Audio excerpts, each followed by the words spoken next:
Good morning. Good morning. Good morning. Very, very good morning. Very, very good morning. Radhe Radhe Radhe.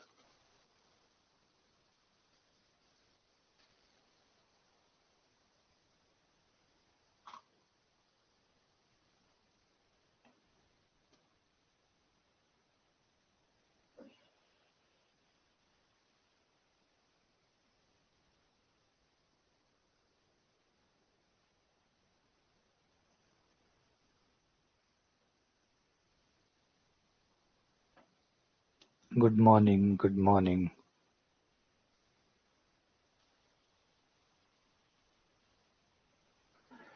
Very good.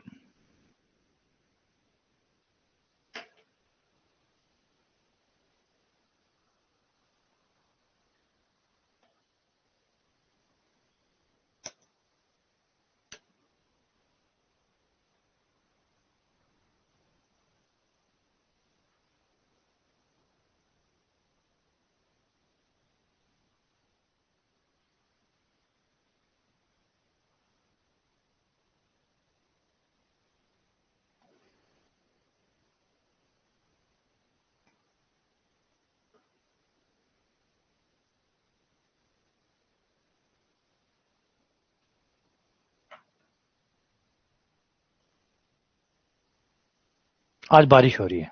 बिल्कुल आज बारिश हो रही है. आज रात से ही बारिश हो रही है. और बहुत बहुत ही सुहावना मौसम है. बहुत शानदार मौसम है आज बाहर की तरफ. बाहर की तरफ बहुत शानदार मौसम है आज. हाँ बहुत बढ़िया है. तो आज और एक्चुअली क्या आज आदिवासी दिवस है तो बच्चों की आज छुट्टी भी है. तो इस वजह से क्या है कि सुबह जल्दी उठने वाला भी नहीं था आज. थोड़ा सा ये भी एक बेनिफिट मिल गया कि आज सुबह जल्दी उठ के बच्चों को तैयार करने वाला वो झंझट नहीं था. तो उस वजह से थोड़ा एक्स्ट्रा टाइम और मिल गया. सोने के लिए भी मिल गया. प्लस मतलब बारिश का मजा लेने के लिए भी मिल गया. हाँ बिल्कुल बिल्कुल. बहुत बढ़िया. बहुत शानदार हो रहा है. मजेदार हो रहा है. काश हमारी क्लासें ऐसे खुले में लगती है ना. कितना मजा आता. हम जब स्कूल में पढ़ते थे ना. जब हम स्कूल में हुआ करते थे तो सरकारी स्कूल नहीं होती थी उस समय ज़्यादा. तो हम जिस सरकारी स्कूल में पढ़ते थे वो हमारी पीपल के पेड़ के नीचे लगती थी वो स्कूल. मतलब मोटा-मोटी कमरे 2-3 हुआ करते थे. तो एक स्टाफ रूम के लिए बुक हो जाता था. एक जो प्रिंसिपल या हेडमास्टर है उसका रूम बुक हो जाता था. और एक मान लो कोई रूम बुक हो जाता था. इक्का-दुक्का कोई एक्स्ट्रा रूम बचता था तो वो भी टूटे-फूटे वैसे से ही होता था. छोटा-सा ही होता था. बाकी सारी क्लासेस जो होती थी वो बाहर लगती थी. है ना. और उतने से कमरों में भी अरेंजमेंट ये था कि 5th तक क्या एक स्कूल मतलब सुबह की स्कूल जैसे 12 बजे तक या तक एक स्कूल हो जाती थी. और फिर 6 से लेकर 10वीं तक की दोपहर को स्कूल हो गई. इस तरीके से 2 स्कूलें एक टाइम में चलती थी. तो हम पेड़ के नीचे बैठते थे. तो ऐसा मौसम जब होता था ना बारिश वाला ऐसे बादल वाई या हल्की हल्की हवा चलती थी तो वो पेड़ के नीचे बैठते थे तो इतनी अच्छी हवा लगती थी. मतलब लगता है कि शायद ये ज्यादा बेटर था. ये ज़्यादा बेटर क्लासेस थी जिस क्लासेस में आप पेड़ के नीचे बैठ के पढ़ते हैं. आप खुले आसमान में पढ़ते हैं. तो हमारी जो मेरी जो टोटल जो 10वीं तक की एजुकेशन है वो इसी तरीके से खुले आसमान के नीचे ही हुई है. इक्का दुक्का टाइम कोई क्लास हिस्से में आ गई तो बात अलग है.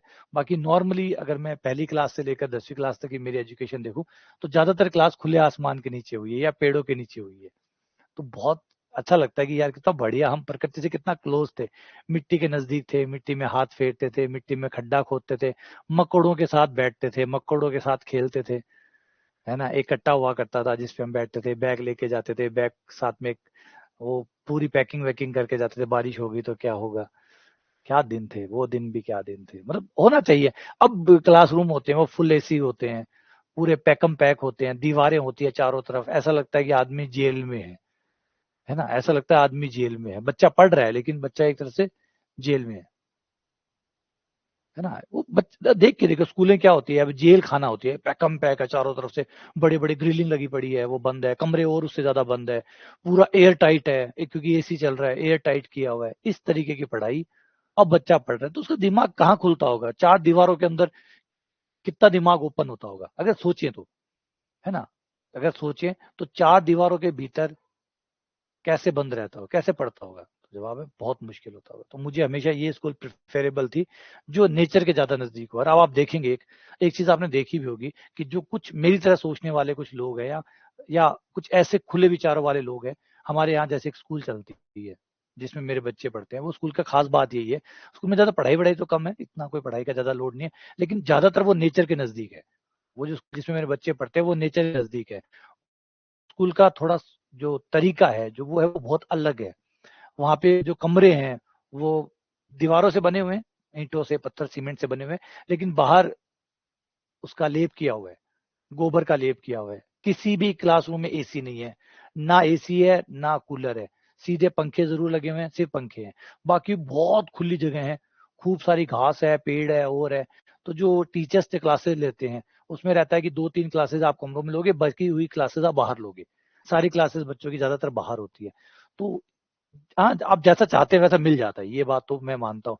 मुझे ऐसी ही स्कूल चाहिए थी कि मेरे बच्चों के लिए ऐसी स्कूल, ठीक है पढ़ाई थोड़ी कम हो जाए, जोड़ बाकी गुणा भाग मैं सिखा दूंगा मेरे बच्चों को, लेकिन मैं मेरे बच्चों को प्रकृति नहीं सिखा सकता। तो ऐसी स्कूलें हो जो मेरे बच्चों को प्रकृति के नजदीक ले जाए, पेड़ों की छांव में पढ़ाए, इस तरीके से करे। तो ऐसी स्कूलें, और कई शायद हर जगह अब होने लग गई होगी क्योंकि लोग समझने लग गए हैं कि ये सब नौटंकी है, ये बंद कमरे, ये एसी, ये डिजिटल क्लासरूम, ये सब बकवास है। एक्चुअल है नेचर। जितना आप नेचर के नजदीक रहेंगे और नेचर को अपना टीचर बनने दीजिए, प्रकृति को अपना अध्यापक बनने दीजिए, इससे बेस्ट कुछ नहीं है ना। अलग था, मजा था। हाँ, मुझे भी नेचर पसंद है, मुझे बहुत ज्यादा पसंद है नेचर, और मैं चाहता हूँ, मेरा खुद का सपना भी यही है कि ये चीजें सब, मुझे पीपल के पेड़ बहुत पसंद है, बड़े बड़े पीपल के पेड़, क्योंकि मेरा ननिहाल जो था वो ऐसी जगह था जहाँ खूब मंदिर के साथ में हमारा ननिहाल घर जो था वो मंदिर के पास में था, और मंदिर की बहुत बड़ी जमीन थी, तो उस जमीन में बहुत बड़े बड़े जो पीपल के पेड़ होते हैं, नीम के पेड़ होते हैं वो थे। तो हम हमेशा पेड़ों को देख के, वहाँ मोर आते थे क्योंकि पीपल का पेड़ जो था वो मोर भी खूब आते थे, मोर आते थे, बंदर आते थे। तो बचपन भी मेरा जो ननिहाल में जो मेरा टाइम बीता था वो भी बंदरों के साथ, मोरों के साथ, ये को देखते हुए, पीपल के बड़े बड़े पेड़ों को देखते हुए, बरगद के पेड़ देखते हुए। गांव में तालाब होता था, उसके किनारे पे बड़ा बरगद का पेड़ था, इतना बड़ा पेड़ की आज तो किसी मेरे बच्चे ने देखा भी नहीं होगा। कि बरगद का पेड़ खाली टीवी में देखा हो तो बात अलग है, बाकी जीवन में देखा ही नहीं होगा बरगद का पेड़, क्योंकि इतनी जगह है कहाँ अब कि बरगद का पेड़ लगाया जा सके। तो बरगद का पेड़, तो वो चीजें देखी हुई है, तो उसका फील ही अलग है। कोई भी आर्टिफिशियल चीज उसके आसपास में ही नहीं है। कोई भी, किसी भी आर्टिफिशियल चीज को आप ले आइए, प्रकृति का 1% की भी कंपैरिजन नहीं है ना। देखते हैं भगवान कभी मुझे ऐसी चीजें देगा तो मैं अपनी कोचिंग जो है ना, एक खुली कोचिंग बनाऊंगा, ओपन कोचिंग, है ना, जैसे होता है ना अन अकेडमी, वैसे एक ओपन अकेडमी बनाऊंगा कभी फ्यूचर में। हाँ, सिलेबस सिलेबस नहीं होगा वहां, पढ़ना, मन लगा के पढ़ना, सीखना, कुछ करना। यहाँ कोई कंपटीशन की बाउंड्रीज नहीं होगी कि परीक्षा पास करनी है इसलिए पढ़ रहे हैं, इसलिए पढ़ रहे हैं कि आनंद आता है, इसलिए पढ़ा रहे हैं कि आनंद आता है। दोनों ही जगह आनंद वाली बात हो, है ना। शायद कभी मेरा ये सपना सच हो कि भाई जहाँ पढ़ाने, पहले होता था गुरुकुल में, ले लीजिए गुरुकुल में यही होता था, बच्चे को नौकरी लगने के लिए पढ़ने नहीं आते थे, बच्चे पढ़ने आते थे सीखने के लिए, आनंद लेने के लिए, पढ़ाने वाला भी इसीलिए पढ़ाता था। तो दोनों ही जगह एक बेहतर, दोनों का उद्देश्य नेक था, पढ़ाने वाले का भी उद्देश्य नेक था, पढ़ने वाले का उद्देश्य भी नेक था। एक लिमिटेड, शॉर्ट साइटेड नहीं था, ओपन। चलो आ जाओ, वापस आते हैं, हमारी दुनिया में आते हैं जिसमें ऑप्टिमाइजेशन टेक्निक चल रहा है, और हम आगे बढ़ेंगे और एक नए कंसेप्ट को लॉन्च करेंगे जिसका नाम है ड्यूलिटी। ड्यूलिटी, द्वैतता, ये क्या है। एलपीपी का ही एक फॉर्म है जिसको ड्यूलिटी कहते हैं। ड्यूलिटी, द्वैतता।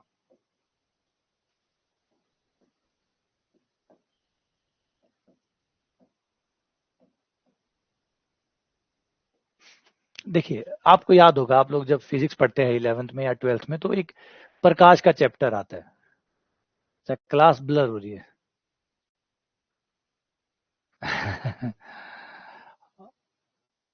हाँ, बड़ा सही बात है।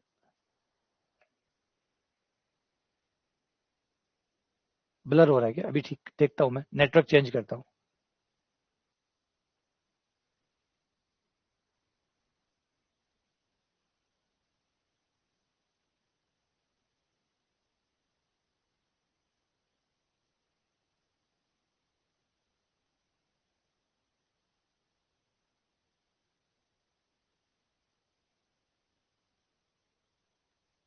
कैसा लग रहा है?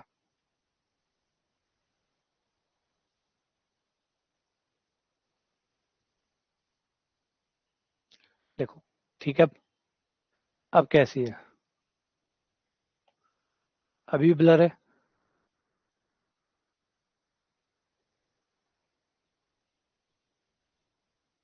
ठीक है क्या? देखो बाकी लोग सब ठीक है? हाँ, शायद मेरे ख्याल से बारिश का मौसम रहता है ना, तो इंटरनेट की, ये नेटवर्क की प्रॉब्लम बनी रहती है, और खासकर ब्रॉडबैंड में तो ज़्यादा ही होती है, क्योंकि ब्रॉडबैंड तारों से जुड़े हुए हैं, है ना, तो उससे ज़्यादा और परेशानी हो जाती है। अभी भी ब्लर है? अभी भी ब्लर है? कुछ तो कह रहे हैं, ठीक है। चलो मैं एक बार इंटरनेट स्पीड देख लेता हूँ।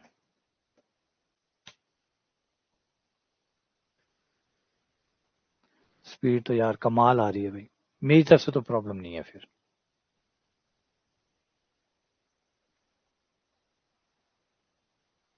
और आपको भी दिखा देता हूँ, जिससे आपको कंफर्म हो जाए कि मेरी तरफ से स्पीड का कोई भी इशू नहीं है। ये देखो, ये मेरी स्पीड आ रही है अभी, 247, 130 Mbps, 113 Mbps। अब इतनी स्पीड में कहाँ प्रॉब्लम आ सकती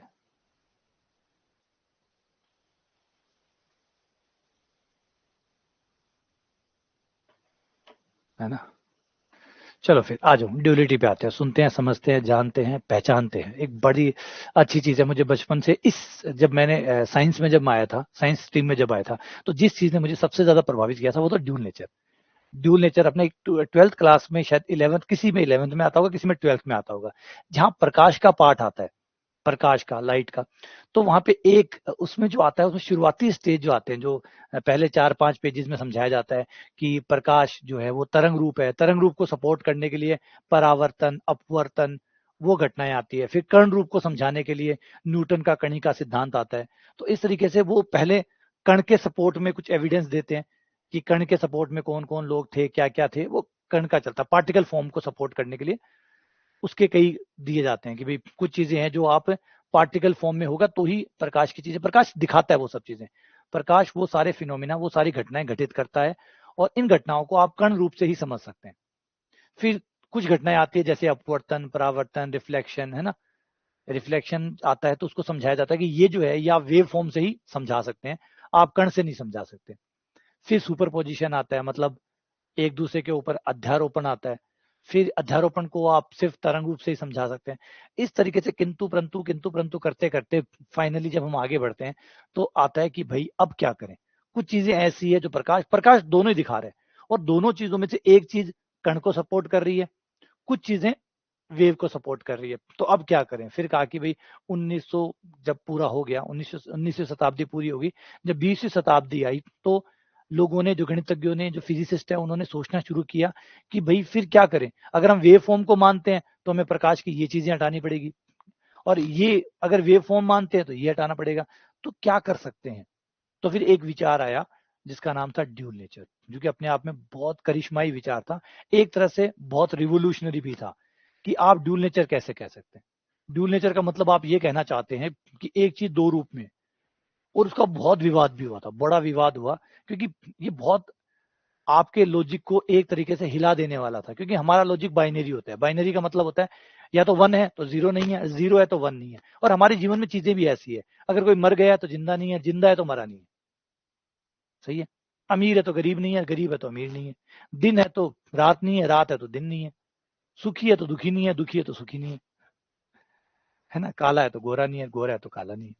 हमारी जीवन बिल्कुल बाइनरी टाइप का है ना। जीवन की हमारी जो घटनाएं हैं, उसको अगर आप देखें तो बाइनरी सिस्टम कहते हैं इसको। बाइनरी सिस्टम का मतलब ये है तो ये नहीं है, और ये है तो ये नहीं है।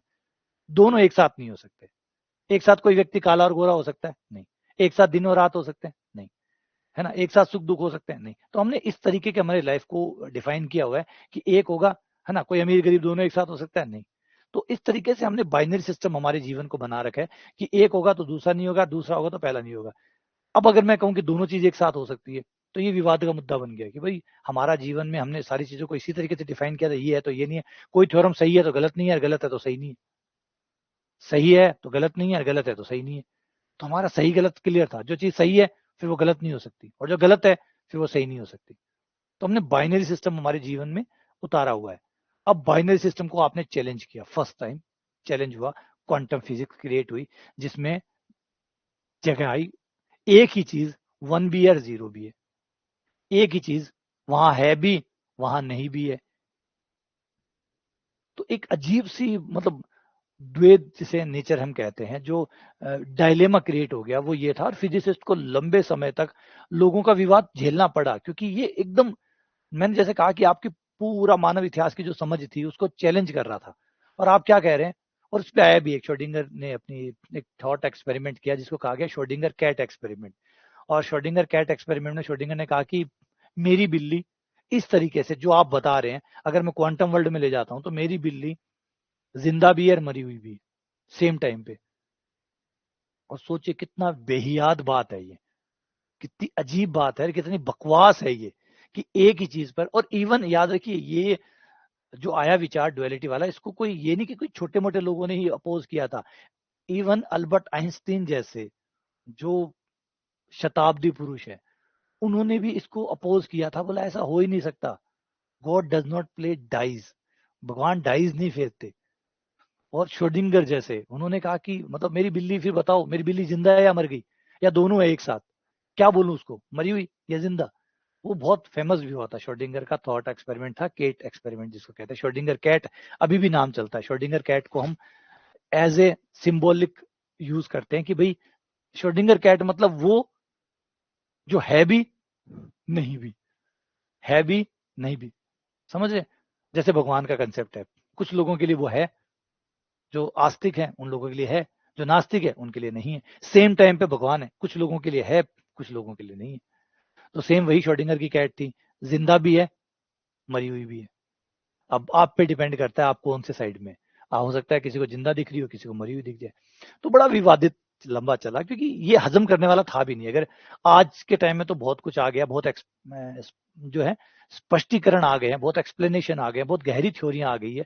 लेकिन सोचिए ये 1910 1905 के आसपास का टाइम है, उस समय इतना आसान कैसे रहा होगा। आप अपनी पूरी थ्योरी, जो आप 1010 वाली थ्योरी है, उसको पूरा ही खत्म कर रहे हैं और सेट कर रहे हैं ड्यूल नेचर को। तो बहुत मुश्किल था ये, लेकिन वही बात है, सत्य अपना रास्ता बना लेता है। सत्य को, जैसे पानी है, पानी को रास्ता बनाने की जरूरत नहीं है, पानी को रास्ता बनाने की जरूरत नहीं, वो अपने आप बना लेगा। आपको बताने की जरूरत नहीं है कि भाई ये रही।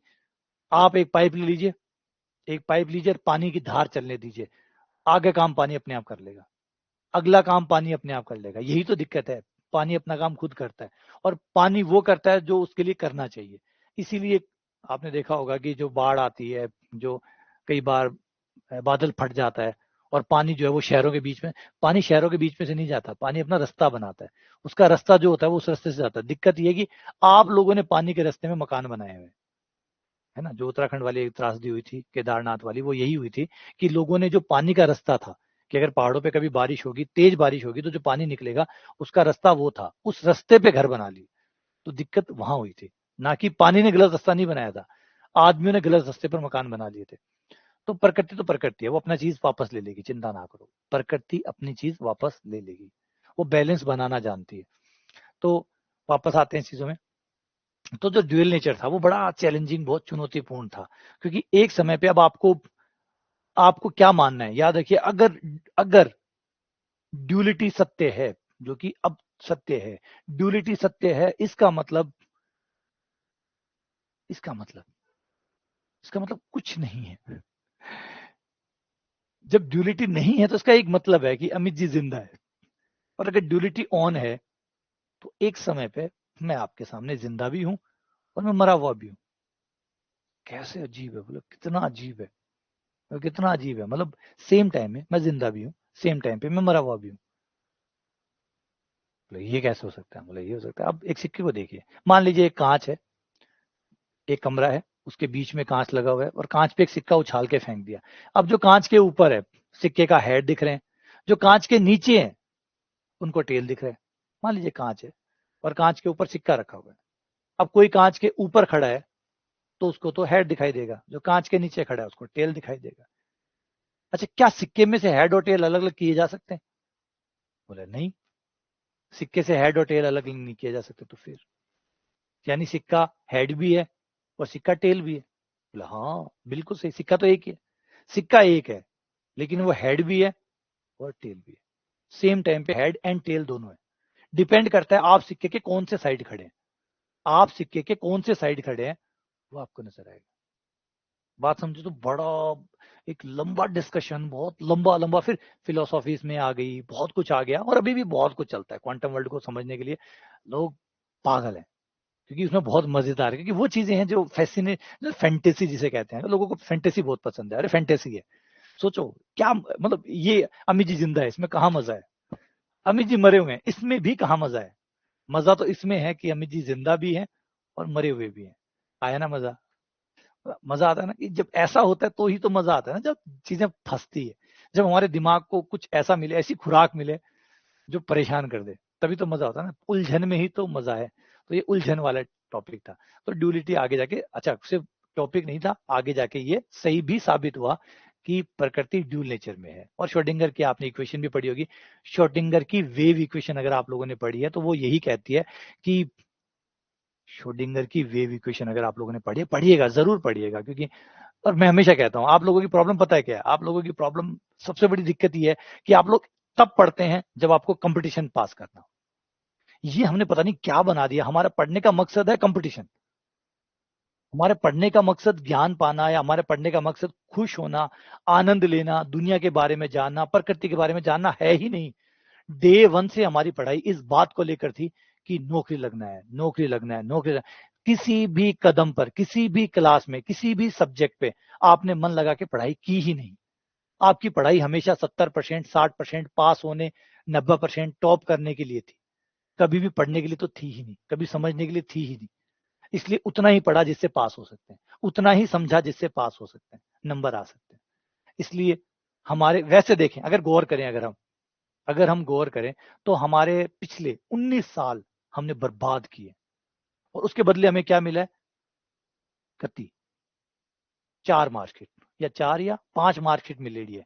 एक 10वीं की, एक 12वीं की, गौर से करो तो एक 10वीं को कागज मिलो, 19 साल का बदला में अपन के मिलो, एक 10वीं को कागज, एक 12वीं को कागज, एक बीएससी को कागज, एक एमएससी को कागज, और एक बीएड को कागज। 5 कागजा के चक्कर में आप 19 साल बर्बाद करेगा बेटा, 19 साल खराब करेगा 5 कागजा के चक्कर में। सोचो, 19 साल 5 कागज, महंगो को नहीं के सोदो, थाने कौन लागे वो सोदो, कत्तो महंगो है, ज्यादा महंगो कौन पड़े, और अभी भी जॉब कौन मिली, तो एक मतलब और भी थे, अभी भी को नहीं सीखो, अभी भी थे पढ़ी शो खाली, और भी थे, और 2-3 साल जब तक नौकरी नहीं लाग शो, जब तक थे पढ़ी शो, और फिर सारी पढ़ना की आदत हो जैसी, जना साने सीखने की आदत तो खत्म हो जैसी। चलो आ जाओ फिर ड्यूलिटी पे बात करते हैं, बाहर निकलते हैं। तो हर चीज की ड्यूल नेचर होता है, यहाँ पे हमें एलपीपी में भी ऐसा ही देखने को मिलता है। एलपीपी में भी ड्यूल नेचर होता है, एलपीपी में भी एक ड्यूल नेचर होता है। हर एलपीपी, प्रत्येक एलपीपी का जो ओरिजिनल प्रॉब्लम है उसको हम पीपी बोलते हैं। जो सवाल दिया गया है एलपीपी का, उसको बोलते हैं पीपी। पीपी का मतलब प्रारंभिक समस्या, primal problem.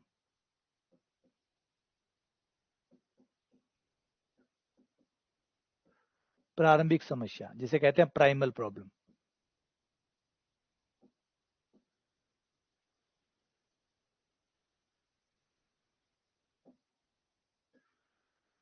Primal problem, PP. हाँ तो वही कह रहा हूं ना यार, सब पता क्या है, ये सारा नैरेटिव सेट किया हुआ है, ये सारा नैरेटिव सेट किया हुआ है। पता है आप, हम कठपुतली हैं, हमें लोगों ने बेवकूफ बनाया हुआ है, हमें लोगों ने बेवकूफ बनाया हुआ है, नैरेटिव सेट्स किए हुए हैं। ये नैरेटिव, आपको ये समझ, नैरेटिव मतलब कहानियां, कथाएं सेट की हुई है। तभी तो हम कहते हैं ना, कि क्या कहते हैं, हम कहते हैं कि दुनिया को चलाने वाले कुछ लोग हैं, चुनिंदा लोग हैं, वो ऊपर बैठ के नैरेटिव सेट कर देते हैं। वो ऊपर बैठ के नैरेटिव सेट कर देते हैं कि दुनिया आगे किधर जाएगी स्कूलों में। फिर वो जो नैरेटिव है ना, वो धीरे धीरे धीरे आपके अंदर फिक्स किया जाता है। स्कूलें आपका वो काम करती है, टीवी आपका वो काम करती है, आपके परिवार के सदस्य आपका वो काम करते हैं, ताकि बंदा उस नैरेटिव से हट ना जाए। क्या नैरेटिव सेट किया? कि जिंदगी की सफलता का अर्थ है नौकरी लगना। अगर आप नौकरी लग गए तो जिंदगी सफल, वतना असफल। नौकरी लग गए तो जिंदगी सफल, नहीं लगे तो असफल। समझिए बात। और पता है, नहीं लगे तो ये भ्रम बना रह जाएगा, नौकरी नहीं लगे तो ये भ्रम बना लग जाएगा। पता आपका भ्रम कब टूटेगा? जब आप नौकरी लग जाओगे।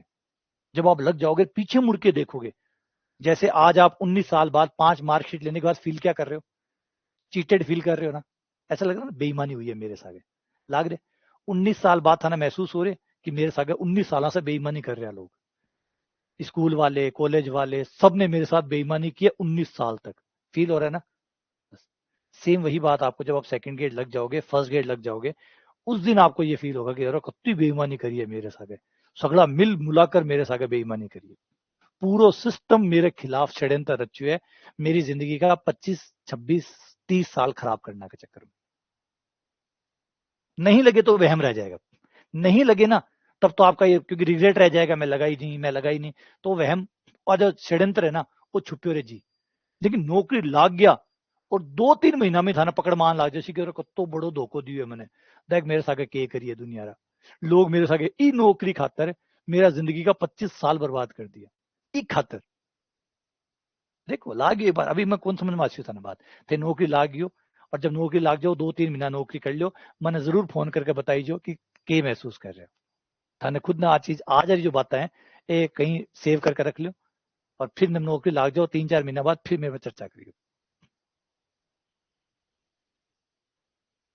चलो, प्रारंभिक प्रॉब्लम का मतलब होता है जो शुरुआती समस्या है उसको प्रारंभिक प्रॉब्लम पीपी कहते हैं। जो शुरुआत में आपको जो सवाल दिया होगा ना, मैक्सिमम का हो चाहे मिनिमम का हो, जो भी दिया है वो प्राइमल प्रॉब्लम कहलाते हैं। शुरुआती सवाल प्राइमल प्रॉब्लम। हर प्रॉब्लम की एक अपोजिट प्रॉब्लम और होती है, मतलब उसकी एक ड्यूल प्रॉब्लम होती है।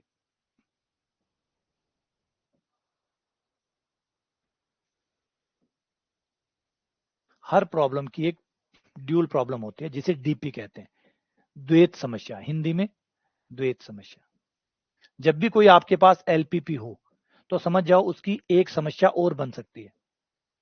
यानी जब भी आपके पास सिक्का हो और उसमें हेड है तो उसमें टेल भी है, और अगर टेल है तो उसमें आपके पास हेड भी है। ठीक है। तो हर पीपी की एक डीपी होती है। हर पीपी, शॉर्ट फॉर्म में बोलेंगे पीपी डीपी, ये ज्यादा ठीक भी है, छोटा नाम पीपी और DP, PP and DP. Her PP जब भी आपको कोई एलपीपी की प्रॉब्लम देगा तो समझ जाना कि उसकी एक प्रॉब्लम और है। जैसे सिक्का है, हर सिक्के के दो पहलू होते हैं हम कहते हैं, तो अगर एक पहलू है तो दूसरा पहलू है ही, सिक्का होगा तो दो पहलू होंगे ही होंगे, वो उसके अपोजिट साइड में होगा, वो दिखेगा नहीं, क्योंकि आपको एक टाइम पर एक ही दिख रहा होगा तो दूसरा नहीं दिखेगा। एक टाइम पे आपको एक दिख रहा होगा तो आपको जब पीपी दिख रही तो पीपी दिख रही, डीपी नहीं दिख रही। तो अगर आपको डीपी निकालनी है तो आपको सिक्के को पलटना होगा, पलटोगे तो आपको वो दूसरी साइड भी दिखने लग जाएगी। लेकिन अगर आप एक साइड पे खड़े रहे तब तो आपको वही दिखेगा जो सामने है। लेकिन अगर आपको दूसरा हिस्सा देखना है तो आपको अपनी प्रॉब्लम को पलटना होगा, पलटते ही आपको दूसरी साइड दिख जाएगी। ठीक है, यही सेम कंसेप्ट बिल्कुल इनमें है कि कोई भी जब पीपी आपको दी जाएगी, आपको एक तरीका होगा जो बताया जाएगा कि कैसे पलटना है, उस तरीके से आपको जैसे ही आप पलटोगे आपकी पीपी नाउ बिकम्स डीपी। अच्छा, एक चीज और देखिए, ये पीपी है, अभी आपको दिख रहा है, ये पीपी है, ये डीपी है, और डीपी को दोबारा पलट दूं तो वापस से पीपी। तो इसका मतलब पीपी को पलटने पर डीपी बनती है, डीपी को पलटने पर वापस पीपी बन जाती है, क्योंकि होते तो दो ही पहलू है ना, होते तो दो ही पहलू है। हेड को पलटूंगा तो टेल आ जाएगा, टेल को पलटूंगा तो हेड आ जाएगा, तो ये दो ही रूप है, पीपी की डीपी बनेगी, और डीपी को दोबारा पलटोगे तो पीपी बन जाएगी। तो पीपी डीपी वापस पीपी, ये रहेगा।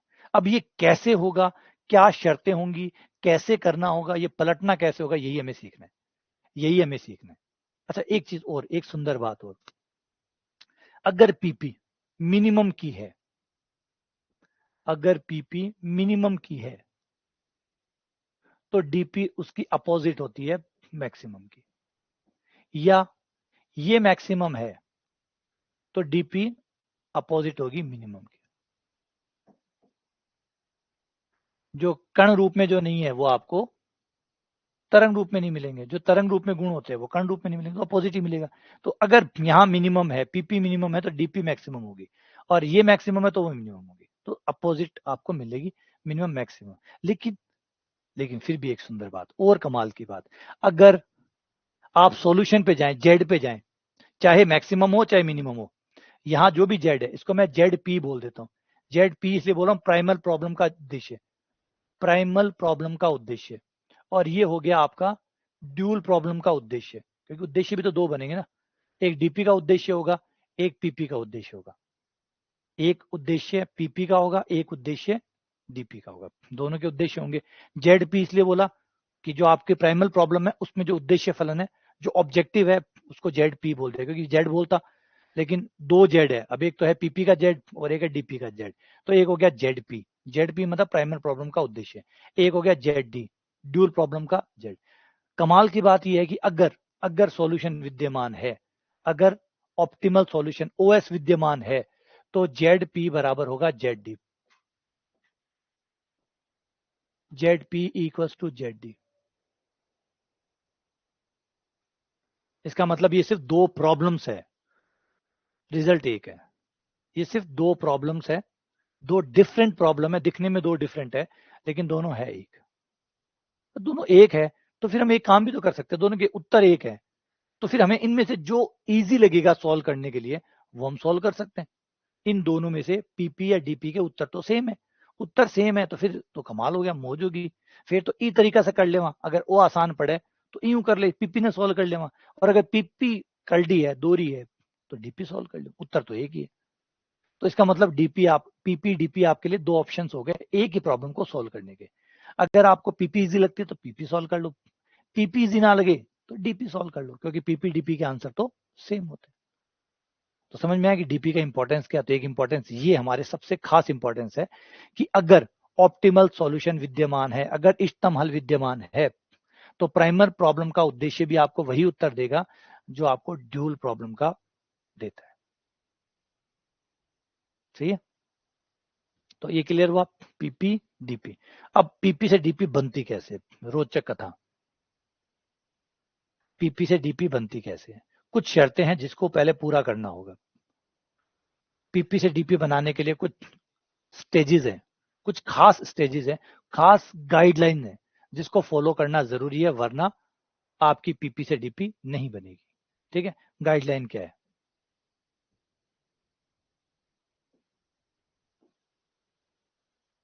जैसे कोरोना काल में आती थी ना गाइडलाइंस, ऐसे ऐसे करना चाहिए, ऐसे करेंगे तो आप सुरक्षित रहेंगे, तो ऐसी कुछ गाइडलाइन है जो हमें फॉलो करनी होगी।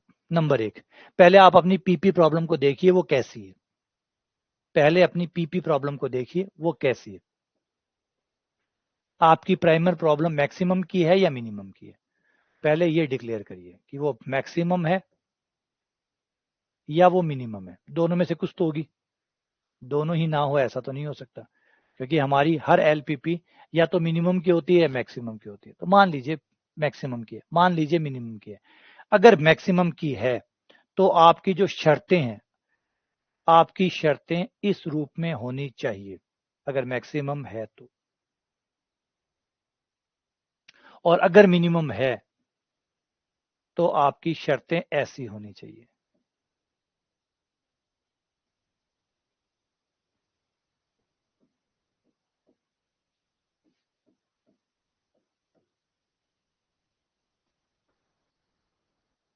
अगर ऐसा नहीं है तो पीपी की डीपी नहीं बनेगी, जब तक ऐसा नहीं कर दोगे तब तक पीपी की डीपी नहीं बनेगी। सरल भाषा में इसे देखें तो अगर मैक्सिमम का है, उद्देश्य मैक्सिमम का है, तो सारे के सारे चिन्ह लेस देन होने चाहिए, सारे जो आपके सब्जेक्ट में है, सब्जेक्ट 2 में जो है, जो आपके प्रतिबंध है, सारे प्रतिबंध लेस देन के होने चाहिए, सारे लेस देन, ना बराबर चलेगा ना बड़ा चलेगा, ना बराबर ना बड़ा, ना बराबर ना बड़ा। अगर है तो हटाओ, बराबर है तो भी हटाओ, बड़ा है तो भी हटाओ, ना बराबर ना बड़ा, सारे चिन्ह छोटे के होने चाहिए। और अगर मिनिमम का सवाल है, अगर मिनिमम का सवाल है तो फिर सब के सब ग्रेटर देन के होने चाहिए, ना बराबर ना छोटा, ना बराबर चलेगा और ना छोटा चलेगा।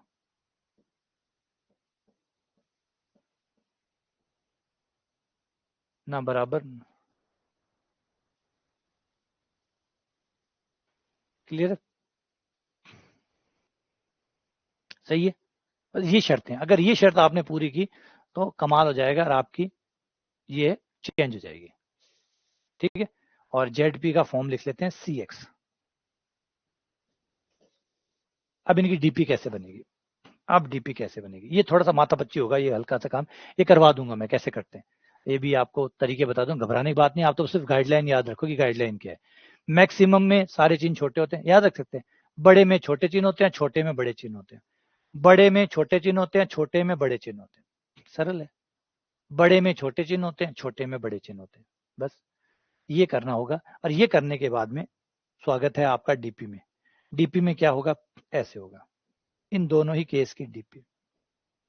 तो ये जो सी है ये यहां जाएगा, बी यहां चला जाएगा, ठीक है, और ये मैक्सिमम है तो ये मिनिमम में कन्वर्ट हो जाएगा, और जेड डी बन जाएगा, और सी की जगह बी आ जाएगा, बी का ट्रांसपोज, और एक्स की जगह एक नया समुच्चय आ जाएगा जिसका नाम होगा डब्ल्यू, नया समुच्चय आ जाएगा जिसका नाम होगा डब्ल्यू, और ए की जगह ए का ट्रांसपोज आ जाएगा डब्ल्यू, लेस देन का साइन बड़े का हो जाएगा, यहाँ सी का ट्रांसपोज हो जाएगा, डब्ल्यू ग्रेटर देन 0 हो जाएगा।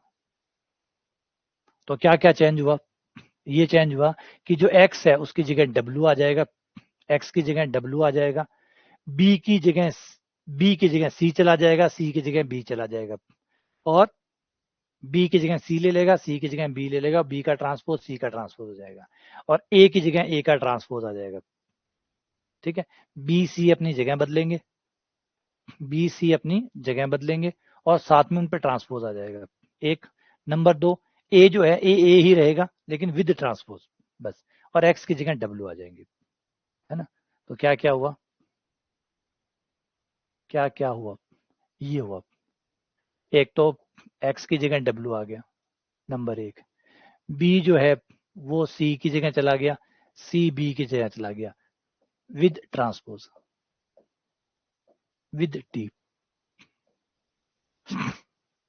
ठीक है, जो ए था ए के स्पेस पर ए का ट्रांसपोज आ गया, और अगर साइन लेस देन के थे तो साइन ग्रेटर देन के हो गए, और या फिर ग्रेटर देन के थे तो लेस देन के हो जाएंगे, बस, और अगर मिनिमम की प्रॉब्लम थी तो मैक्सिमम की बन जाएगी, और मैक्सिमम की थी तो मिनिमम की बन जाएगी।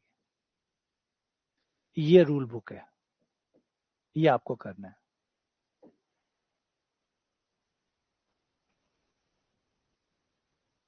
ये बातें हैं, एक्स की जगह डब्ल्यू आ जाएगा,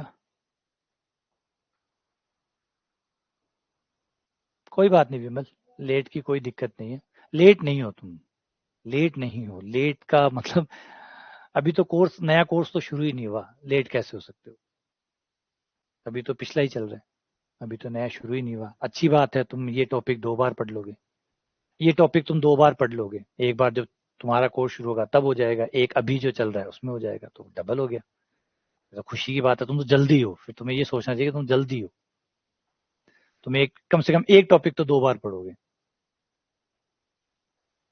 ठीक है ना, और थोड़ा समय दो, सबसे चीज है, सबसे एक ही चीज है, समय दो, समय दोगे सब चीजें अच्छी हो जाएंगी, बस टिके रहो, मैदान में टिके रहना ही सबसे बड़ा मुश्किल काम है।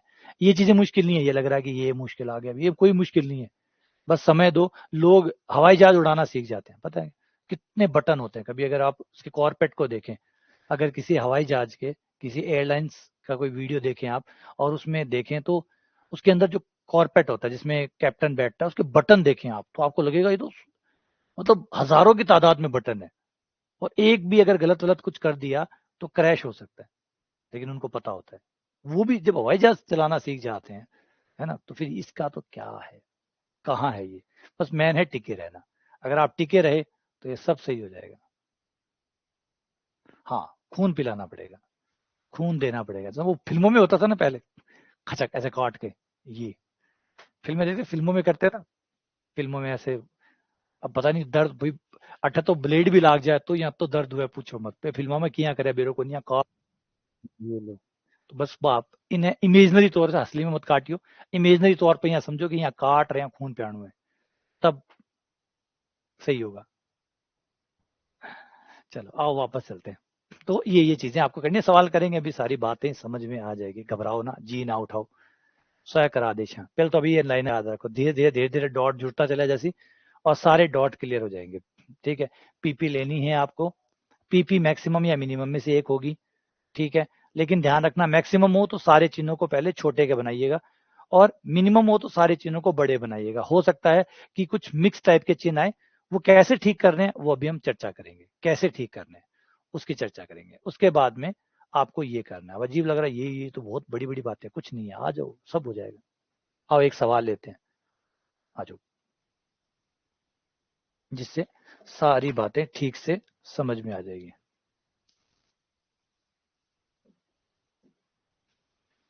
एक प्राइमल प्रॉब्लम, एक शुरुआती समस्या, आधी समस्या, या प्रारंभिक प्रॉब्लम। अब वो एक्चुअली हिंदी और नाम तो शुद्ध है कि बोली कौन जावे, है ना। आध्य कहते हैं ना, आध्य, आध्य समस्या हिंदी में एकदम। प्राइमल प्रॉब्लम का जो शुद्ध हिंदी का नाम है, अच्छा, जो प्राइमल प्रॉब्लम होता है उसका हिंदी का जो शुद्ध हिंदी का नाम है, जो किताबें यूज करती है, वो है आध्य समस्या। और वो थोड़ा भारी पड़े तो आप तो ठीक से वो प्रारंभिक समस्या और नाम चला ले, या और ही ठीक है, पीपीडीपी आपने लिए ज्यादा सेट हुए। तो एक समस्या आपको दी गई होगी, इस पे एक सवाल आएगा, इस पे एक सवाल पेपर में आएगा। और डीपी तो ड्यूलिटी है ना, अमन ने भी बहुत पसंद है, तो पेपर आ रहा ने भी बहुत पसंद है। एटलीस्ट ड्यूलिटी पे एक सवाल तो आपका पेपर में निश्चित तौर पर आता है, ड्यूलिटी पर, क्योंकि आइडिया बड़ो कमाल को है। सोच कर देखो, अमित जी जिंदा भी है, अमित जी मरे हुए भी हैं, अपने आप में यहाँ रोंगटा खड़ा कर देगा। तो आइडिया कितना शानदार है, तो मैथ्स के हिसाब से भी शानदार है। तो पीपी जो है आपको, पीपी और डीपी के बीच का कोई ना कोई सवाल एक बना के पूछ लेगा कि ये ऐसा होगा तो क्या करना होगा, ऐसा करना क्या होगा। तो पीपी मान लीजिए एक मैक्सिमम की पीपी ले लेते हैं।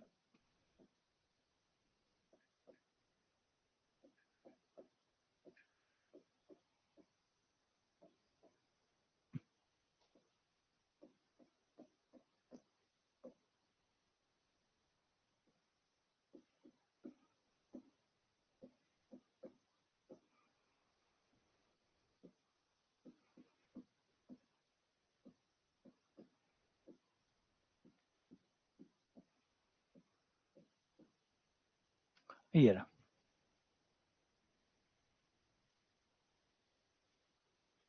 तो ये हो गया। अब इस समस्या में देखो, ये पीपी है।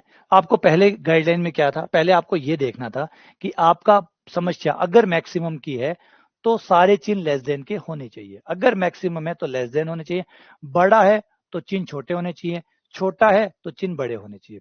तो देखो क्या है इसमें, इसमें है मैक्सिमम मतलब बड़ा है, बड़ा है तो सारे चिन्ह छोटे होने चाहिए। तो बिल्कुल सवाल में सारे चिन्ह छोटे, बोले ये वाला ये चलेगा, ये बाय डिफॉल्ट है। ये देखो, इस पे कोई शर्त लागू नहीं है।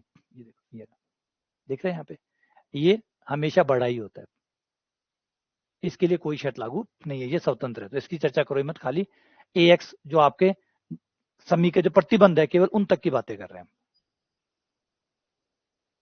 तो अब हमारी समस्या अभी फिलहाल एकदम सही रूप में है, कुछ भी करने की जरूरत नहीं है, एकदम परफेक्ट है।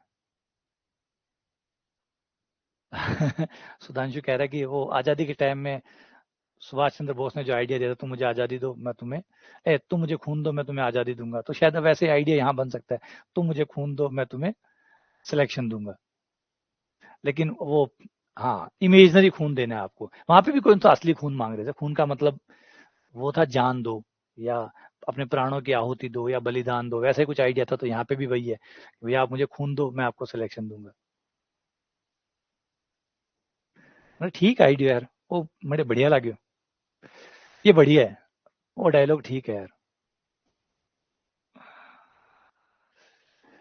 आ जाओ, अब इसको क्या करना है, अब इसे मैट्रिक्स रूप में लिखना है। तो देखो मैट्रिक्स में कैसे लिखा जाएगा, ये हो जाएगा 2 और 3।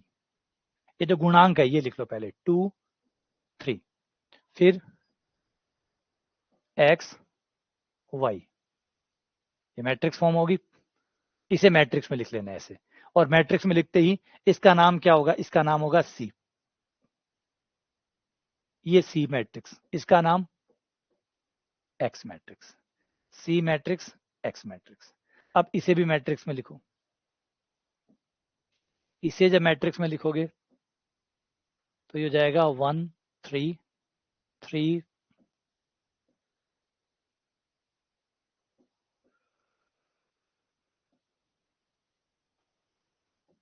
Less than 7.5। इसे मैट्रिक्स में लिख लिया। मैट्रिक्स में लिखने के बाद ये आपका हो गया ए,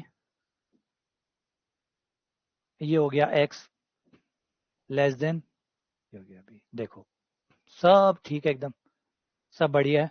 पता चल गया कौन सी है, पता चल गया कौन सा है, कौन सी है, कौन एक्स है, कौन ए है, कौन बी है, सब क्लियर है।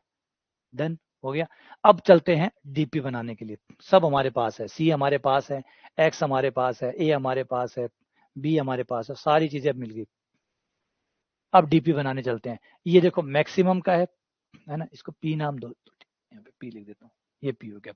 अब जब ड्यूल बनाने जाओगे तो वो पहले मिनिमम की होगी, जेड डी, क्योंकि ये मैक्सिमम है, ये मैक्सिमम है तो वो क्या होगी, मिनिमम होगी। अगर ये मैक्सिमम है तो वो क्या होगी, मिनिमम होगी। यहाँ पे क्या आएगा, यहाँ सी था, सी की जगह कौन पहुंच जाता है, बी पहुंच जाता है, सी की जगह बी पहुंच जाता है, और बी का ट्रांसपोज इंटू डब्ल्यू। ये डब्ल्यू क्या है, ये बी का ट्रांसपोज क्या है, तो जो बी है पहले उसको उठाओ, ये रहा बी, बी को उठाओ और बी का ट्रांसपोज कर दो। ट्रांसपोज का मतलब खड़ा है तो लेटा दो, लेटा हुआ है तो खड़ा दो। तो ये रहा, ये 7-5 है, ये खड़ा हुआ है, इसको लेटा दो, 7-5 हो गया। अब डब्ल्यू लेना है, डब्ल्यू वैसे लेना है, W1 जैसे x था, x1 x2, वैसे W को W1 W2। हाँ, यहाँ पे एक चीज याद रखनी है कि कोई जरूरी नहीं है कि x में अगर 2 है तो W में भी 2 होंगे, x में अगर 2 है तो W में भी 2 होंगे, W में 4 भी हो सकते हैं। कोई x का W से रिलेशन नहीं है। सपोज करो कि यहाँ पे 3 चीजें होती, 7, 5, 8, 3 होते, तो फिर 3 आते, W1 W2 W3। अब यहाँ तो 2 ही थे, यहाँ 3 कैसे, क्योंकि कोई रिलेशन ही नहीं है। कोई रिलेशन नहीं है कि x अगर 3 होंगे तो W भी 3 होंगे, जरूरी नहीं है। वो कम भी हो सकते हैं और वो ज्यादा भी हो सकते हैं, इनका कोई आपस में रिलेशन नहीं होता। क्लियर है, कोई रिलेशन नहीं होता। ये क्लियर है, ये बात समझ में आ गई। अब इसको सॉल्व करना चाहो तो सॉल्व कर लो। ये बन गया 7W1 plus 5W2, 7W1 plus 5W2, ये बन गया मिनिमम ZT।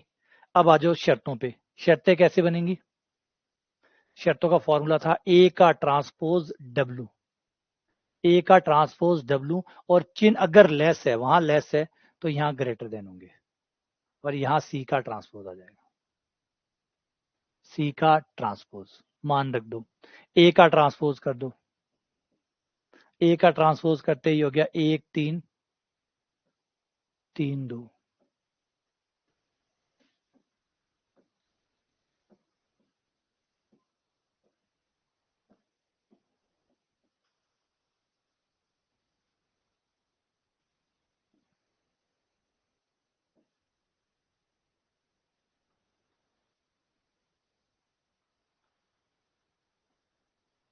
ठीक है, अब गुणा करके समीकरण तैयार कर लो।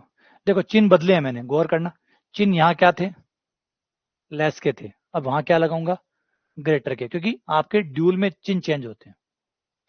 तो पहली पंक्ति पहला स्तंभ,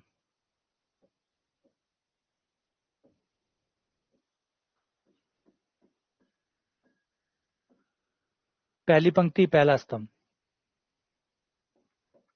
तो फिर दूसरी पंक्ति पहला स्तंभ,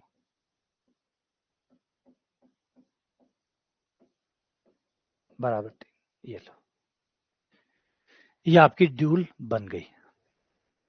क्लियर, कितना मुश्किल है यार। और वो कौन कौन आए, W1 W2 आए, W1 W2 दोनों ग्रेटर देन 0, ये ड्यूल बन गई। समझ में आ गया,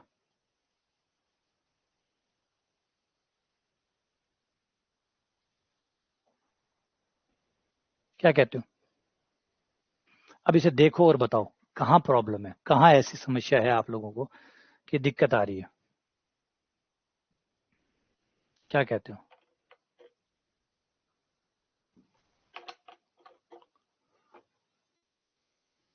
आराम से देखो और बताओ इसमें ऐसा क्या है जो परेशान कर रहा है आप लोगों को।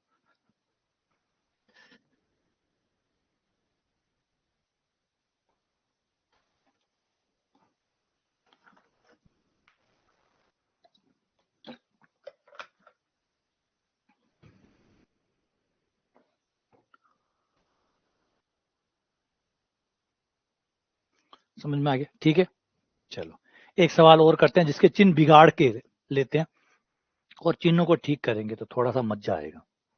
और चिन्हों को ठीक करें तो जिसके चिन्ह अजीब से हों, एक प्राइमल प्रॉब्लम के चिन्ह एकदम बकवास हो, कुछ बड़े हों, कुछ छोटे हों, कुछ बराबर हो, तो उनका क्या करें?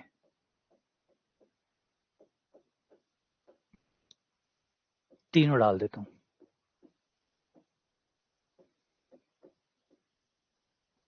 एक छोटा डाल दिया,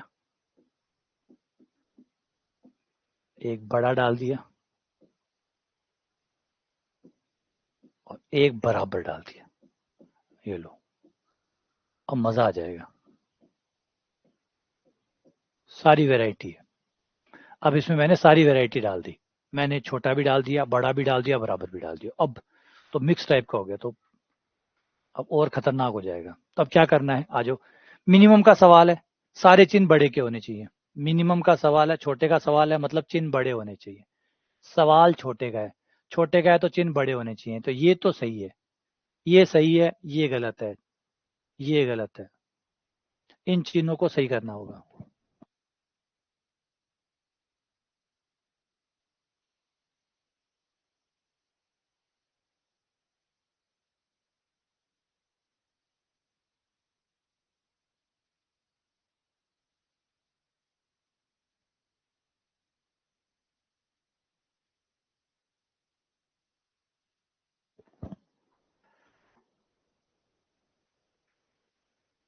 ठीक है, अब ये समीकरण तो सही है, तो डन। इसके साथ तो कोई छेड़खानी नहीं करनी, ये तो परफेक्ट है। ये समीकरण तो परफेक्ट है क्योंकि मिनिमम का सवाल है, बड़े का चिन्ह चाहिए, तो मिनिमम के हिसाब से बड़े का है तो परफेक्ट हो गया। अब हम करते हैं इसकी कहानी। इससे गुणा कर देते हैं माइनस से, और माइनस से गुणा करते ही हम जानते हैं कि माइनस से गुणा करते ही छोटा बड़ा हो जाता है।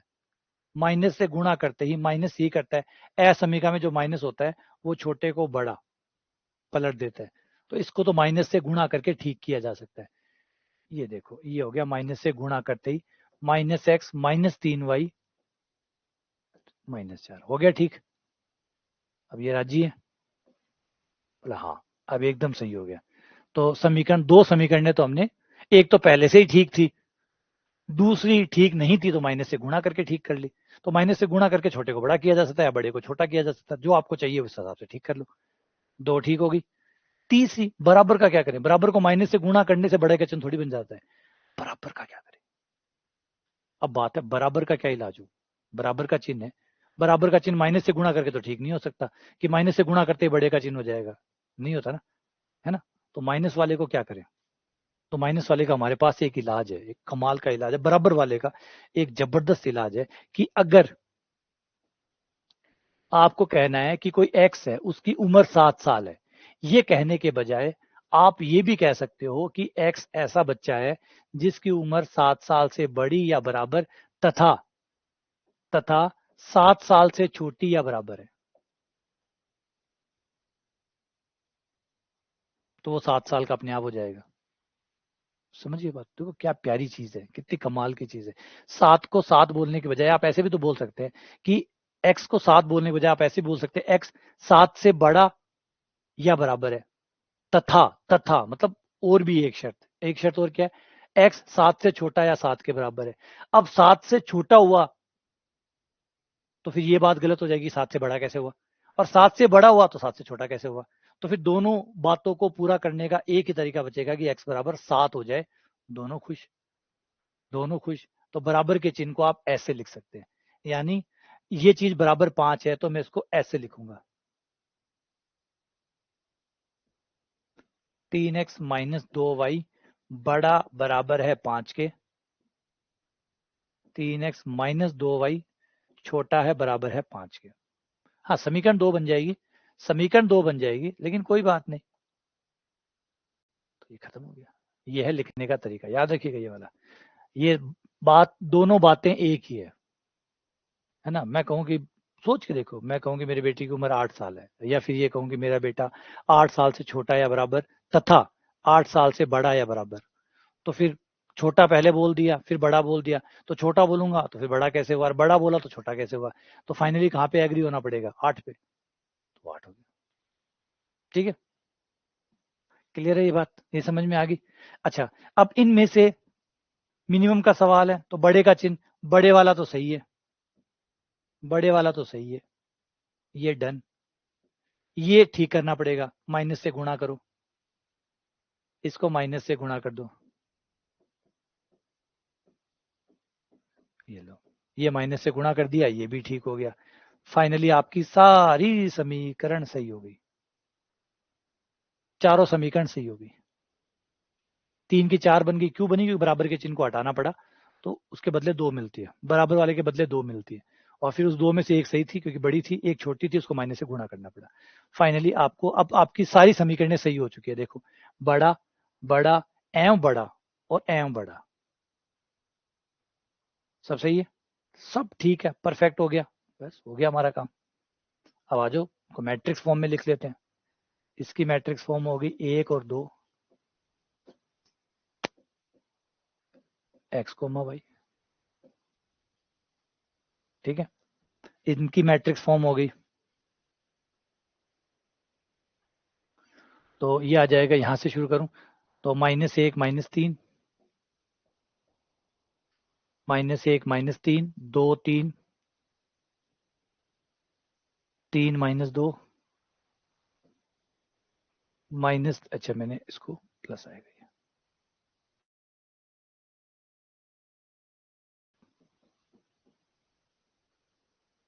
इंटू एक्स वाई,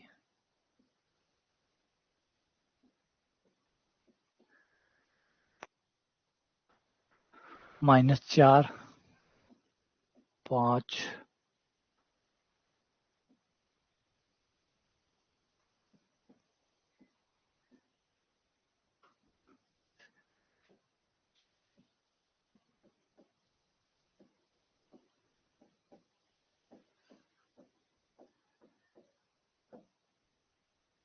ए एक्स बराबर भी,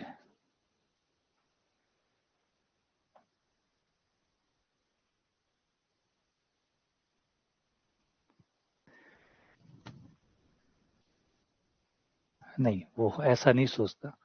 एक्चुअली मैंने पहले से तय कर रखा था कि मैं मेरे बच्चे को उस तरीके से तैयार नहीं करूंगा जिस तरीके से मैंने दुनिया को देखा है, या जो मुझे दुनिया में पसंद नहीं है, मैं उस तरीके से तैयार ही नहीं करूंगा। मैं अपने बच्चे को उस तरीके से तैयार करूंगा जो सही तरीका है। मेरे बच्चे के जो टारगेट होंगे वो होंगे खुश रहना, हेल्दी होना, और हैप्पी रहना, बस, और रिलेशनशिप बेटर बनाना, बस यही टारगेट होंगे। जब आपके ये टारगेट होते हैं तो आपकी सारी चीजें अपने आप सही हो जाती है। तो यही उसके टारगेट मैं अपने जीवन में सेट कर रखे हैं। मैं कभी उसको पढ़ाई के लिए ज्यादा प्रेशर नहीं देता, क्योंकि मुझे पता है इसमें कुछ है ही नहीं, इसमें कुछ है ही नहीं। और जो ये 19 साल के जो लफड़ा है, इसको तो 2-3 साल में निकाल लेगा। 2-3 साल में जो 19 साल के बराबर का ज्ञान है वो 2-3 साल में निकाल लेगा। तो इतना कुछ विज्ञान ही नहीं है कि 19-19 साल उसके खराब करूं, है ना। एक बार वो ना, एक बार बर्डो है ना, वो सीख जाओ, तो मैं मेरे बच्चे के 19 साल तो बचा ही लूंगा एटलीस्ट, और तो नहीं 19 तो पक्के बचा लूंगा। तो ये हो गया A X greater than equals to B, A X greater than equals to B.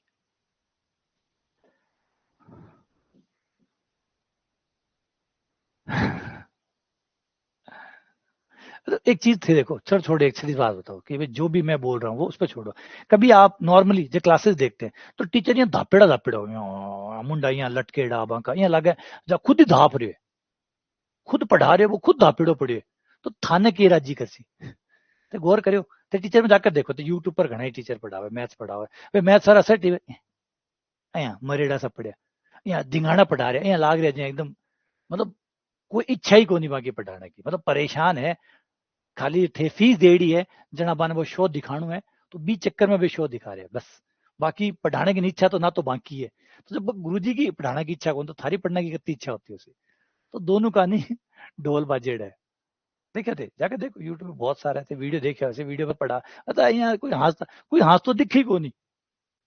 8-5 क्लासा लेवा दिन में, और लंबी लंबी क्लासा लेवा, कदे धापाए को नहीं, कदे यहाँ दिखे को नहीं चेहरा पर कि यहाँ दुपिया क्यों, क्योंकि आप बात चीज है जो मजेदार है, गेम हमारे लिए तो। तो मन तो कदे परेशानी है ही को नहीं, मैं कदे यहाँ चेहरा पे यहाँ शिकन आवे ही को नहीं, नहीं पढ़ावा तो शायद थांदा बेड़ा दिख सका कि भाई बैठे बैठे थकेड़ा है, तो हो सके पढ़ाते टाइम कभी फील को नहीं हुए। तो ए एक्स बी आ गया है ना। अब हमें इसकी ये मिनिमम जेड पी हो गया, और अब ड्यू बनाते हैं इसका, ड्यूल लेते हैं। ड्यूल ये मिनिमम है, वो मैक्सिमम होगा, ये मिनिमम है वो मैक्सिमम होगा।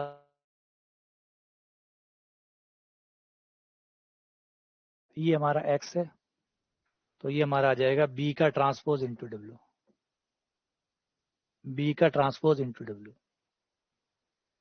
अच्छा कनेक्शन अनस्टेबल हो गया, तो बी का ट्रांसपोज इंटू डब्ल्यू। अब देखो बी के ट्रांसपोज को देखना, ये रहा बी, इसका ट्रांसपोज करूंगा तो ये आ जाएगा -4 5 5 -5। फिर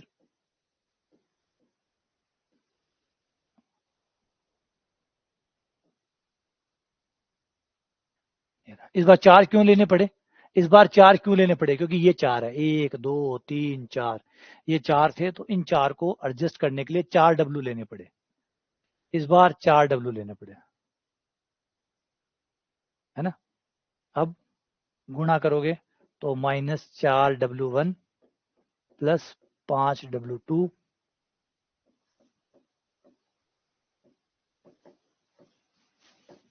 5 W, ये हो गया मैक्सिमम जेड हो गया। अब आ जाते हैं ऑब्जेक्टिव सब्जेक्ट पे। सब्जेक्ट में क्या होता है, जो ए आता है उसकी जगह ए का ट्रांसपोज आता है, यहाँ डब्ल्यू आता है, चिन्ह किसके हैं, लेस, यहाँ ग्रेटर देन के थे तो वहां लेस देन आएंगे, यहाँ सी का ट्रांसपोज आएगा, तो ये ए का ट्रांसपोज ले लो, ए का ट्रांसपोज हो जाएगा -1 -3 2 3 3 -2 -3 2, और डब्ल्यू आपका है W1 W2 W3 W4।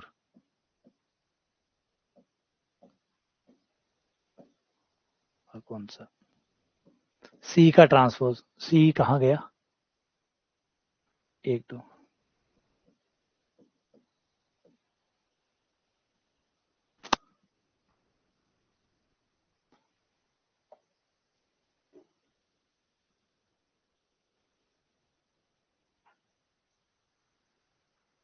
Clear है, ये बन गया आपका समीकरण। अब गुणा कर लो, आपकी दो इक्वेशंस बन जाएंगी। क्या हो जाएगा, -W1 plus 2W2 plus 3W3 -3W4 less than equals to 1, -3W1 plus 3W2 -2W3 plus 2W4 less than 2, ये आपकी डीपी बन गई। तो कितना आसान है पीपी को डीपी में कन्वर्ट करना, समझ में आ गई ये बात, ये विज्ञान समझ में आ गया कि कैसे हम पीपी को डीपी में कन्वर्ट करते हैं। जज की बात, अब बात समझ में आ रही है, बात समझ में आ गई। देखो अरबियां देखो, तो कोई भी फॉर्मूला की जरूरत को नहीं थे, बिना फॉर्मूला के भी डायरेक्ट भी पीपी की डीपी बना सको।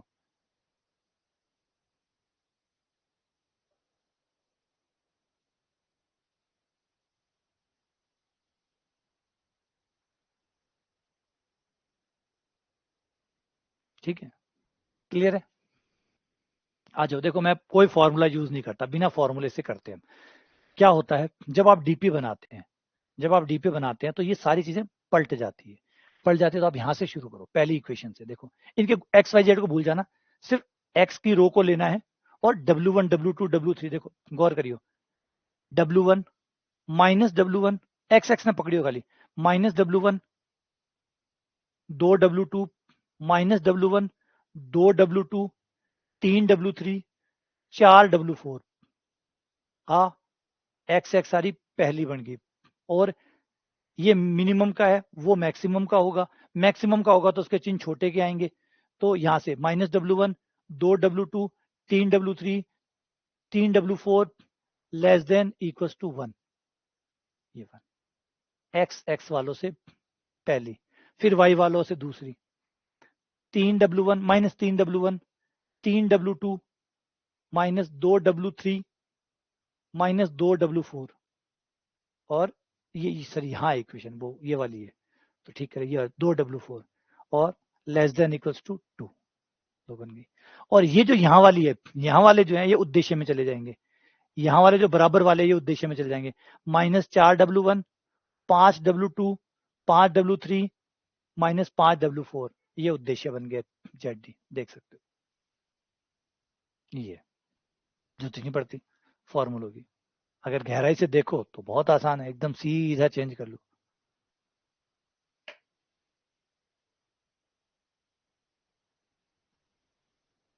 टेबल तो बनेगी, लेकिन वो सिर्फ ये समझाना चाहता है कि भाई पीपी से आप डीपी बना के भी सॉल्व कर सकते हो। मैंने कहा ना, वो गणित को सेकंड ग्रेड के लिए नहीं बनाया गया। सेकंड ग्रेड में यूज कर रहे हैं वो उनकी मर्जी है, लेकिन बनाया नहीं गया। गणित को तो गणित के हिसाब से ही बनाया गया है, मानव कल्याण के लिए बनाया गया था। अब दुर्भाग्य से आरपीएससी के लिए काम आ रही है और इतने छोटे रूप में काम आ रही है। चलो, गणित का सौभाग्य है।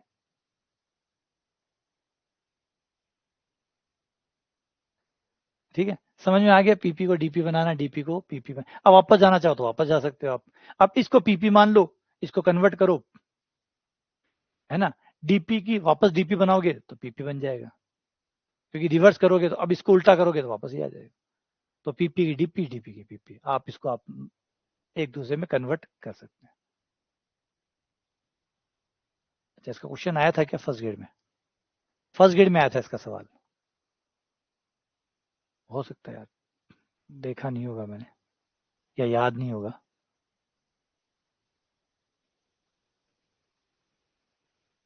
सही है। अब इसमें कोई प्रॉब्लम नहीं है, कोई परेशानी नहीं है, समझ में आ गया पीपी से डीपी कैसे बनती है और क्या शर्तें हैं। और उसके बाद आप सिंप्लेक्स मेथड लगा के इसको सॉल्व कर सकते हैं, जैसे हम नॉर्मली बाकी को सॉल्व करते हैं। बाकी को सॉल्व करते हैं उस तरीके से इसको सॉल्व किया जा सकता है। अब कुछ छोटी मोटी परमें हैं जिनके ऊपर बात कर लेते हैं। छोटी मोटी परेशानियां, छोटी मोटी प्रॉब्लम्स है जिनके ऊपर बात कर लेते हैं। कुछ थ्योरम, कुछ महत्वपूर्ण थ्योरम जिनके ऊपर सवाल आते हैं और बढ़िया भी लगते हैं उनको, कि भाई इनको पढ़ेगा बच्चा तो परेशान होगा। महत्वपूर्ण परमें,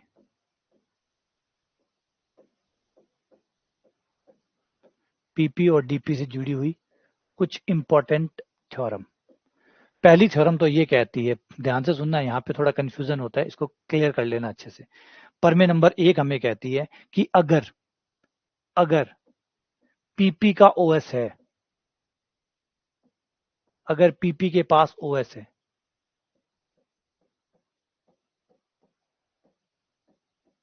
मतलब उसका ऑप्टिमल सॉल्यूशन प्राप्त हो रहा है, तो डीपी का भी प्राप्त होगा। ये तो इसकी जान है इस थ्योरम की। ये जो थ्योरम है ये तो इस बात, क्योंकि अगर पीपी का ओएस होता, डीपी का ना होता, तो हम डीपी करते ही क्यों फिर, बिना मतलब में डीपी का पार्ट ही क्यों पढ़ते। तो पीपी अगर विद्यमान है तो फिर डीपी भी विद्यमान है, तो डीपी का ओएस भी होगा। इसका इष्टतम हल भी विद्यमान होगा। अगर पीपी का है तो डीपी का भी होगा, और उल्टा भी सत्य है, पीपी का है तो डीपी का भी होगा, डीपी का है तो पीपी का भी होगा। तो यहां तो कोई परेशानी नहीं है। और अच्छी बात एक और है कि जो जेड का मान आएगा वो पीपी के केस में और डीपी के केस में, दोनों ही केस में बराबर आएगा। और ये बहुत सुंदर चीज होगी, ये कमाल की चीज होगी कि जो भी आएगा सेम आएगा।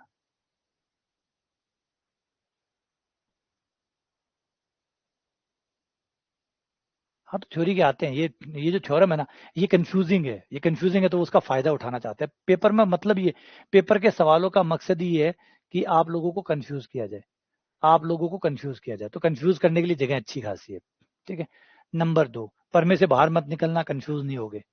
परमे से बाहर सब कंफ्यूजन ही कंफ्यूजन है, परमे के अंदर ही शांति है, क्योंकि सत्य का ज्ञान तो परमे ही कराती है, बाकी तो सब कुछ असत्य है। तो परमे से बाहर मत जाइएगा। परमे नंबर 2 ये कमाल की है। परमे नंबर 2 कहती है कि यदि पीपी अनबाउंडेड है, पीपी अपरिबद्ध है,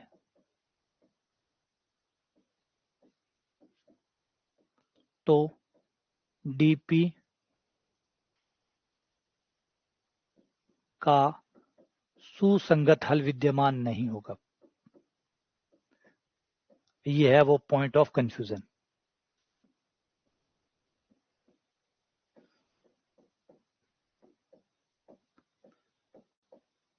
ज्यादातर पेपर में इस पे सवाल आता है, इस थ्योरम के ऊपर। ये कंफ्यूजिंग है, ये बड़ा ऑप्शन बन जाता है अच्छा खासा। क्योंकि देखो, आपको याद होगा कि किसी भी एलपीपी में 3 स्थितियां होती है। किसी भी एलपीपी में 3 स्थितियां होती है, हमने पढ़ा है। किसी भी एलपीपी में 3 परिस्थितियां होती है।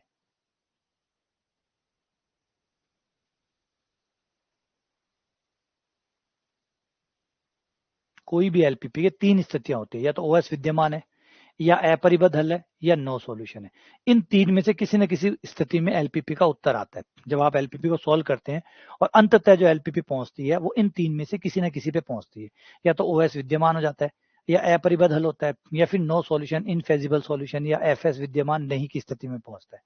तो ये जो चीज है, अब इसी चीज पे क्या है, अगर पीपी जो है, मान लीजिए वो अनबाउंडेड है, पीपी अगर अनबाउंडेड है, पीपी अगर अनबाउंडेड है, तो डीपी अनबाउंडेड नहीं होती, बल्कि उसका नो फिजिबल सॉल्यूशन, उसका कोई सॉल्यूशन विद्यमान न होने वाली स्थिति में आती है। मतलब अब लोग जो नहीं पढ़े हुए होते उनको, या कम पढ़े हुए, कम ध्यान से नहीं पढ़ा हुआ, तो वो लोग क्या करते हैं, वो सोचते हैं कि सेम टू सेम आएगा।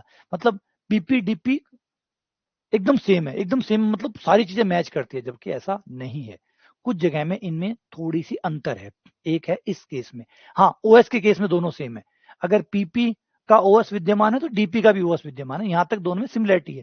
लेकिन एक जगह सिमिलरिटी नहीं भी है, वो इस केस में, अगर पीपी अनबाउंडेड है, पीपी अगर अनबाउंडेड है तो डीपी अनबाउंडेड होगी, डीपी नो फिजिबल सॉल्यूशन होगा। तथा या अगर डीपी अनबाउंडेड है,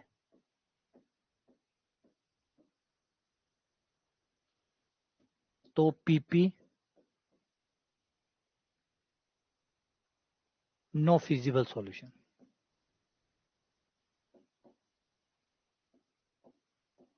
इनमें से कोई भी, अब यहाँ पे थोड़ी कंफ्यूजन क्लियर करने की कोशिश करता हूँ, ये बड़ा इंपॉर्टेंट चीज है, कंफ्यूजन है, बड़ा जबरदस्त कंफ्यूजन है यहाँ पे, इसका फायदा पेपर उठाएगा।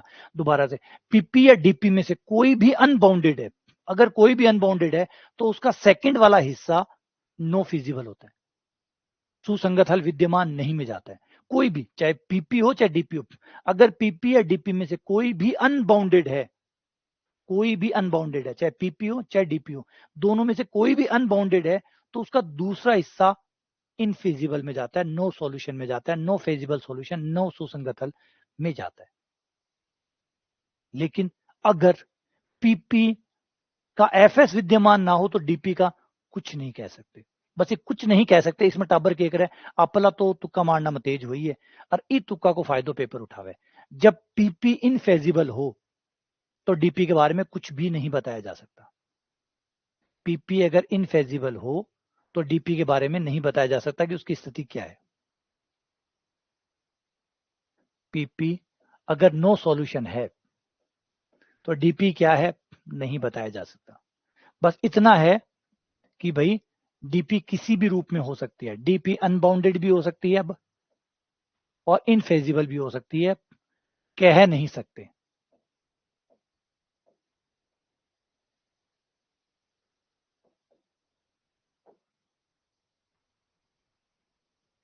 कुछ भी हो सकती है, ये नहीं कह सकते। अगर नो सॉल्यूशन वाला केस है, कोई भी इन दोनों में से, पीपी या डीपी में से भी कोई भी नो सॉल्यूशन है, तो डीपी क्या होगी ये नहीं बताया जा सकता। या डीपी मान लो नो सॉल्यूशन है तो पीपी क्या होगी नहीं बताया जा सकता, ये नहीं बताया जाता। ये इसीलिए क्वेश्चन ज्यादातर आता है, निम्न में से कौन सा असत्य है। ऑप्टिमाइजेशन का जो क्वेश्चन आता है, इस पे देखा भी होगा आपने, पुराने में भी देख लीजिएगा, ये एक ही क्वेश्चन जो है, ये बार बार घूम घूम के शक्ल बदल बदल के आता है, और उसका यही एक ऑप्शन होता है। ये एक ऑप्शन होता है कि अगर पीपी का नो सॉल्यूशन हो तो डीपी का भी नो सॉल्यूशन होता है। नहीं, कुछ नहीं पता।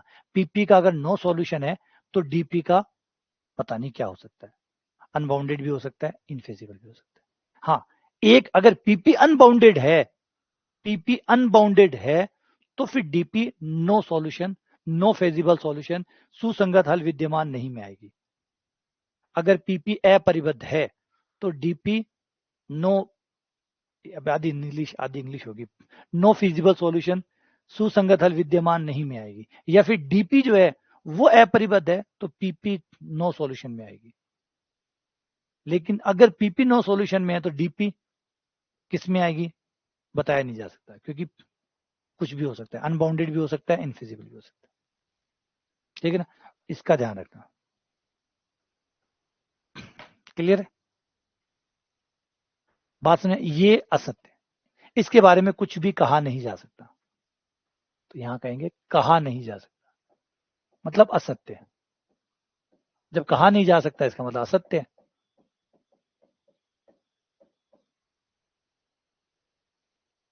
क्लियर?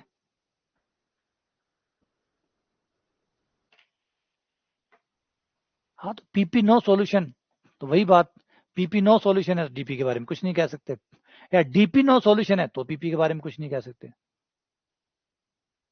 ये चीज नोट कर लो, ये एक ही सवाल है जो पेपर में आता है, यही एक सवाल है, शक्ल बदल बदल के आता है, यही एक सवाल आता है।